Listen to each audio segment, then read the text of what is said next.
नमस्कार. आज आपण सिवूड सेक्टर 50 भूखंड क्रमांक 2 वरती या ठिकाणी आपण उभे आहोत आणि आज विभागातील सर्व नागरिकांना कशा प्रकारे प्रशासकीय अधिकारी नागरिकांच्या डोळ्यामध्ये धूळ झोकून आपल्या मर्जीप्रमाणे काम करतात, कशा प्रकारे कायद्याची पायमल्ली करतात याचं जिवंत उदाहरण आहे. आपण जर पाहिलं या ठिकाणी एक पार्किंग शेड उभारलेला आहे.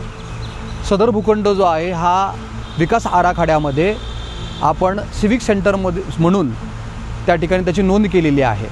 तर या ठिकाणी या भूखंडावरती सिविक सेंटर म्हणजे या ठिकाणी indoor stadium, banquet hall, swimming pool या सगळ्या गोष्टी आपल्याला एकाच ठिकाणी मिळणार होत्या.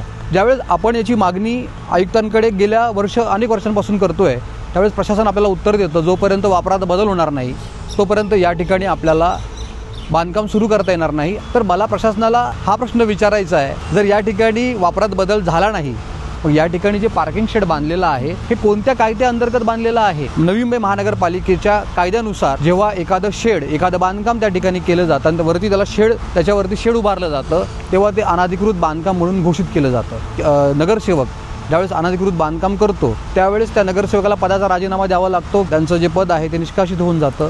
या ठिकाणी आयुक्त संबंधित अधिकाऱ्यांवरती अशाच प्रकारची कारवाई करणार का असा प्रश्न जो आहे मला आयुक्तांना या माध्यमातून विचारायचा आहे.